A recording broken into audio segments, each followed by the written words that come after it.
Welcome back to our channel மாணக்கராசிரியர். இன்றைக்கி இந்த வீடியோவில் முதலடை பருவத் தேர்வு 2025 12ஆம் வகுப்பு 12th ஃபிசிக்ஸ் தமிழ் மீடியத்துக்கான ஒரு கொஷின் பேப்பர் தான் பார்க்க போகிறோம். First midterm test July 2025. நமக்கு first midterm 12th physics Tamil medium question paper 50 mark பேட்டர்னில் எடுத்திருக்காங்க.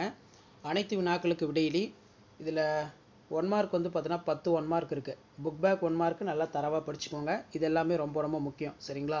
புக் பேக்லேருந்து கண்டிப்பாக கொஷின்ஸ் ரிப்பீட் ஆகும்.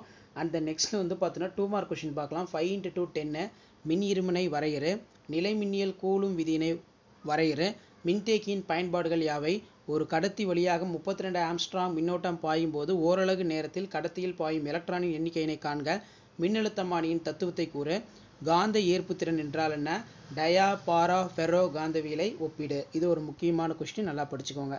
அடுத்து பார்த்தீங்கன்னா எவையேனும் 5 வினாக்களுக்கு விடையிலே 20வது கொஸ்டின் வந்து கம்பல்சரி.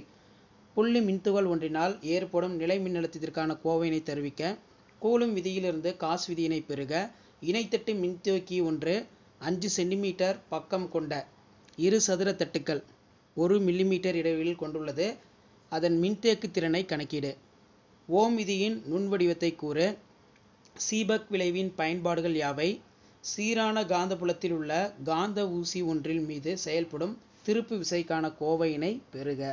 அடுத்து பார்த்தோன்னா கால்வானா மீட்டர் ஒன்றை அம்மீட்டர் மற்றும் வோல்ட் மீட்டராக எவ்வாறு மாற்றுவாய் என்பதை விவரிக்கவும். இதெல்லாம் முக்கியமான கொஸ்டின். 5 மார்க் பொறுத்த வரைக்கும் நமக்கு 3 × 5 15. இதில் வந்து பார்த்தீங்கன்னா நீங்கள் 3 5 மார்க் எழுதணும். மின் இருமுனை ஒன்றினால் ஏற்படும் நிலை மின்னழுத்தத்திற்கான கோவையினை பெறுக, வீன்ஸ்டன் சமண சுற்றில் சமன் செய்யும் நிலைக்கான நிபந்தனையை பெறுக, வான்டிகிராஃப் இயற்றியின் அமைப்பு மற்றும் வேலை செய்யும் விதத்தை விரிவாக விளக்கவும், மின்தடையாக்கி தொடர் இணைப்பு மற்றும் பக்க இணைப்பில் இணைக்கப்படும் போது அதன் தொகுபயன் மின்தடை மதிப்புகளை தருவி, மின்னோட்டம் பாயும் முடிவிலா நீளம் கொண்ட நேர்கடத்தினால் ஒரு புள்ளியில் ஏற்படும் காந்தப்புலத்திற்கான கோவையினை பெறுக. அதே மாதிரி சைக்ளோட்ரான் இயங்கும் முறையினை விரிவாக விளக்கவும். இதெல்லாம் வந்து ரொம்ப ரொம்ப முக்கியம். ஸோ இதான் 12th standard physics first midterm test July 2025க்கான original question paper. So question paper யூஸ்ஃபுல்லாக இருந்தால் வீடியோக்கு ஒரு லைக் கொடுங்க. முடிஞ்ச வரைக்கும் இந்த வீடியோ ஃப்ரெண்ட்ஸுக்கு ஃபார்வர்ட் பண்ணுங்கள். மாணக்கராசிரியர் சப்ஸ்கிரைப் பண்ணுங்கள். கீழே இருக்கக்கூடிய பெல் ஐகானை ப்ரெஸ் பண்ணி ஆன் வச்சுக்கோங்க. தேங்க்யூ.